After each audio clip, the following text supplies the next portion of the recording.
Bismillahirrahmanirrahim. Assalamualaikum warahmatullahi wabarakatuh. Alhamdulillahi rabbil alamin. Wa bihi nasta'inu ala umur dunya wa din. Assalatu wassalamu ala asyrafil anbiya'i wal mursalin sayyidina wa maulana Muhammadin wa ala alihi wa sahbihi ajma'in, amma ba'du.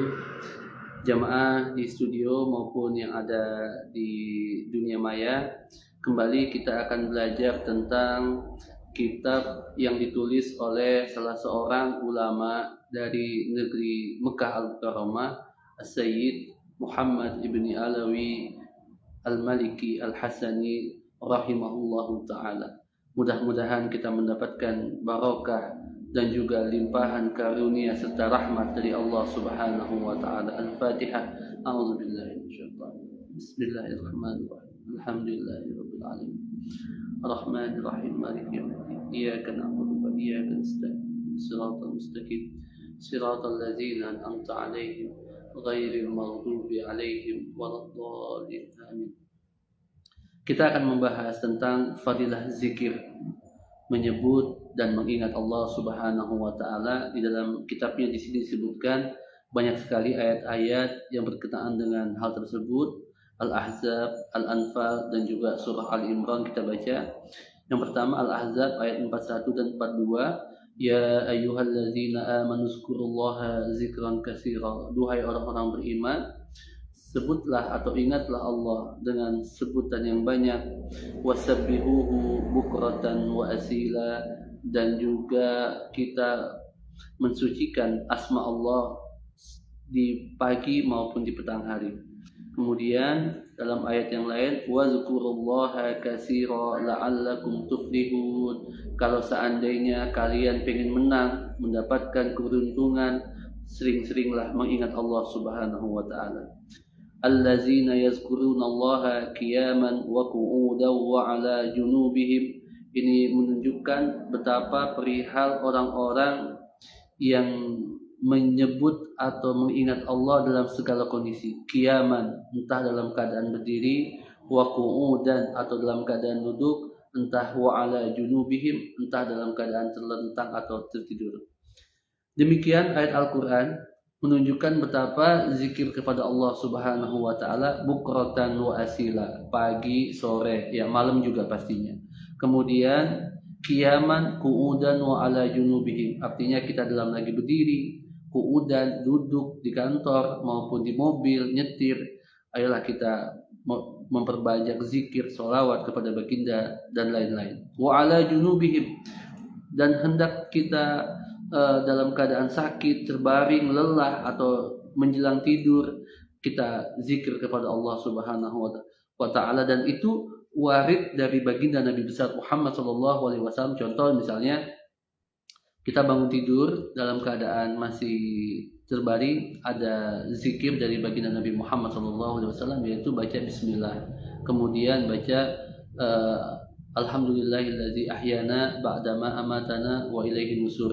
Kemudian menjelang tidur kita disunahkan oleh baginda Nabi membaca subhanallah 33 kali, alhamdulillah 33 kali, dan Allahu Akbar 34 kali. Dan ini merupakan wasiat Nabi kepada Sayyidatul Fatimah radhiyallahu anha ketika beliau memberikan atau melaporkan betapa lelahnya tentang kehidupan rumah tangga, tugas sebagai ibu, dan Nabi memberikan wasiat itu. Kemudian yang tidak lupa adalah membaca ayat kursi, ya, karena kita tahu sendiri Nabi kita Muhammad SAW itu senantiasa berwasiat entah kepada Sayyidina Ali, kemudian kepada Sayyidina Abu Hurairah, sebelum tidur bacalah ayat kursi. Dan pengalaman dan juga kesaksian daripada Sayyidina Ali, setelah aku mendengar hal tersebut dari Rasulullah, tidak pernah aku tinggalkan, sebelum tidur pasti baca namanya ayat kursi. Itu tentang Al-Quran, ya, berbicara tentang zikir-zikir kepada Allah Subhanahu wa taala. Sekarang kita akan membahas beberapa hadis yang ditulis oleh As-Sayyid Muhammad tentang keutamaan zikir. Yang pertama, An Abi Darda radhiyallahu an, dari sahabat Nabi namanya Abu Darda radhiyallahu. Pada suatu saat Rasulullah sallallahu alaihi wasallam itu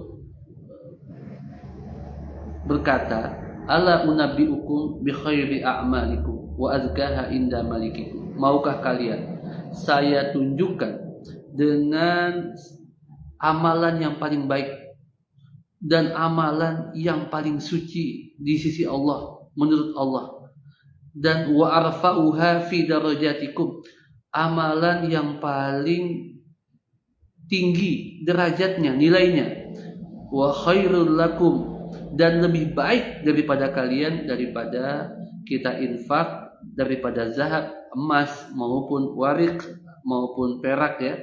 Wa khairul lakum, dan lebih baik dibandingkan antal qau aduwakum, kita bertemu dengan musuh kita di medan jihad fisabilillah, fatadribu a'naqahum, kita membunuh mereka, memancung kepala mereka, wa yadribu a'naqakum, atau sebaliknya kita yang kemudian di medan jihad terbunuh. Jadi lebih baik dibandingkan apapun.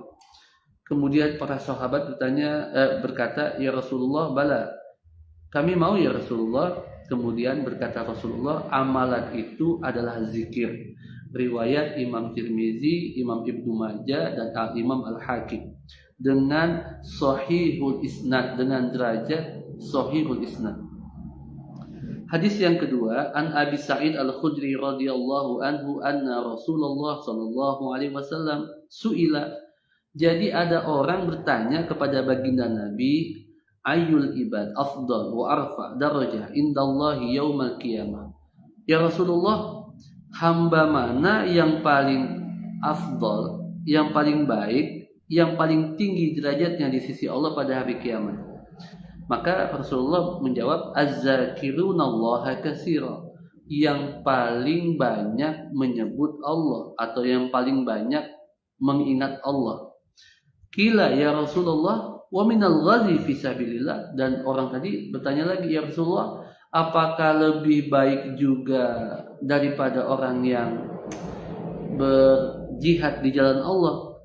Kata Rasulullah, ya, lebih baik orang yang berzikir dibanding orang yang berjihad di jalan Allah Subhanahu wa taala.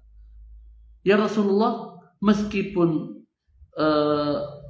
kata Rasulullah, meskipun orang itu memukul atau berjihad di jalan Allah Subhanahu wa taala dengan pedangnya sampai bengkok atau sampai patah, ya, dan dia berurai darah, maka tetap derajat orang zikir itu lebih afdal, lebih baik, dan lebih tinggi derajatnya dibanding orang yang jihad. Jadi teman-teman, dari dua hadis ini kita mendapatkan sebuah fokus, ya, betapa zikir kepada Allah itu derajatnya sangat tinggi. Dalam hadis yang lain, an Ibnu Mas'ud radhiyallahu anhu qala, dari sahabat Ibnu Mas'ud berkata Rasulullah sallallahu alaihi wasallam, li an aqula subhanallah walhamdulillah wa la ilaha illallah wallahu akbar habbu ilayya mimma tala'at alaihi syams.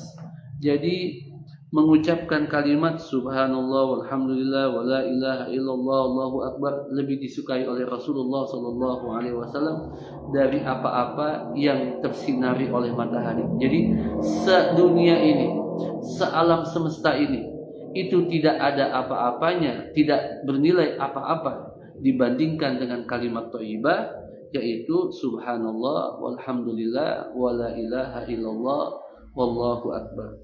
Itu kata baginda Nabi besar Muhammad sallallahu alaihi wasallam. Kita baca hadis yang lain. An Ibnu Mas'ud radhiyallahu anhu qala, dari sahabat Ibnu Mas'ud, beliau berkata, bersabda baginda Nabi besar Muhammad sallallahu alaihi wasallam, laqitu Ibrahim alaihissalam. Jadi Nabi ini bercerita, beliau ketemu dengan Nabi Ibrahim alaihissalam lailata usriyabi, pada malam ketika beliau diperjalankan, Isra Mi'raj maksudnya. Faqala, dan Nabi Ibrahim berkata kepada Nabi kita Muhammad, ya Muhammad, aqri ummatakas salam. Ya Muhammad, sampaikan salam saya kepada umatmu, dan akhbirhum, dan berikan mereka informasi, annal jannah tibatut turbah, bahwasanya yang namanya surga itu tanahnya betul-betul bagus. Maksudnya gembur ya. Kemudian maksudnya tanahnya itu betul-betul mengandung segala unsur untuk sebuah tanaman itu bertahan. Wa azbatul ma, dan betapa segarnya air surga itu. Wa annaha qi'an, dan betapa lapangnya tanah surga itu. Wa anna ghirasuha subhanallah walhamdulillah wala ilaha illallah wallahu akbar. Sedangkan tanah yang begitu bagus, air yang begitu jernih, dan tanah yang begitu lapang, ternyata bisa ditanam pohonnya hanya dengan mengucapkan subhanallah walhamdulillah wala ilaha illallah wallahu akbar. Itu begitu. Wa anhu aidan qala Rasulullah sallallahu alaihi wasallam innal abda idza qala subhanallahi walhamdulillah wala ilaha illallah wallahu akbar, sesungguhnya seorang hamba jikalau dia mengucapkan subhanallah walhamdulillah wala ilaha illallah allahu akbar, maka kalimat tadi akan diambil oleh malaikat, qabadha alaihinna malak fadammahunna tahta jinahihi, maka kemudian disimpan di samping sayapnya dan membawa kalimat tadi ke atas, ke langit. Tidaklah malaikat yang membawa kalimat yang kita ucapkan tadi, subhanallah walhamdulillah wala ilaha illallah akbar, bertemu dengan malaikat yang lain atau ketemu dengan kumpulan malaikat yang lain, melainkan malaikat yang ditemuinya itu mengerti, oh siapa yang ucapin ini. Misalnya di sini ada Mbak Dipa atau Mbak Tri ya, ngucapin subhanallah walhamdulillah wala ilaha illallah allahu akbar. Nah, itu kalimat tadi langsung dibawa sama malaikat ke langit. Ketika malaikat tadi ketemu dengan teman-temannya, nah teman-temannya tahu, oh yang mengucapkan tadi adalah Mbak Tri dan Mbak Dipa. Maka malaikat-malaikat yang bertemu dengan malaikat yang membawa kalimat tadi, istaghfiru. Mereka, ya Allah ampuni yang mengucapkan kalimat tadi. Siapa? Ya kita. Liqa ilihinna. Ya Allah ampuni orang yang mengucapkan kalimat tadi, subhanallah walhamdulillah wala ilaha illallah allahu akbar, hatta yaji'a bihinna wajhar rahman jalla wa ala, sampai kemudian pahalanya itu sampai kepada Allah Subhanahu wa taala. Disinilah maksud daripada ayat Al-Qur'an, ilaihi yas'adu kalimut thayyib wal 'amalus salih yarfa'u. Hanya kepada Allah kalimat yang baik atau kalimat at-thayyibah, zikir maksudnya, dan juga amal yang soleh, itu hanyalah Allah yang menerima segalanya. Rawahul Hakim dengan sahihul isnad ya. Jadi teman-teman sekalian, memang luar biasa membaca zikir tadi. Kita tambah lagi ya. Ani Nu'man ibnu Bashir radhiyallahu anhu qala Rasulullah sallallahu alaihi wasallam, inna mimma tazkuruna min jalalillahi at-tasbih wa tahmid wa takbir wa tahlil. Jadi apa yang kamu ucapkan daripada mengagungkan Allah dengan tasbih atau tahmid. Tasbih itu maksudnya subhanallah, tahmid alhamdulillah, takbir Allahu akbar, ataupun tahlil la ilaha illallah Muhammadur Rasulullah. Yan atifna haular arsh lahunna dawiyun kadawiyun nahl. Maka kalimat yang kita ucapkan itu naik ke langit dan berputar atau mengelilingi arash di langit, dan itu berbunyi sebagaimana bunyinya lebah. Tuzakir bisahibiha, ya. Maka akan menjadi sesuatu yang abadi bagi orang yang mengucapkannya. Maka jangan sampai kita satu hari berlalu tanpa mengucapkan subhanallah walhamdulillah wala ilaha illallah allahu akbar. An Abdullah ibnu Umar radhiyallahu anhuma anna Rasulullah sallallahu alaihi wasallam qala ma ala wajhil ardi ahadun yaqulu subhanallah walhamdulillah wala ilaha illallah wallahu akbar. Tidaklah seseorang di bumi ini mengucapkan kalimat subhanallah walhamdulillah wala ilaha illallah allahu akbar illa, melainkan orang yang mengucapkan tadi kufirat anhu khotoyahu, Allah ampuni, Allah padamkan dosa-dosanya, walau kanat misla zabadil bahri, meskipun dosa-dosanya itu seperti banyaknya buih di lautan. Rawahul Hakim, dan hadisnya adalah hadis yang sahih.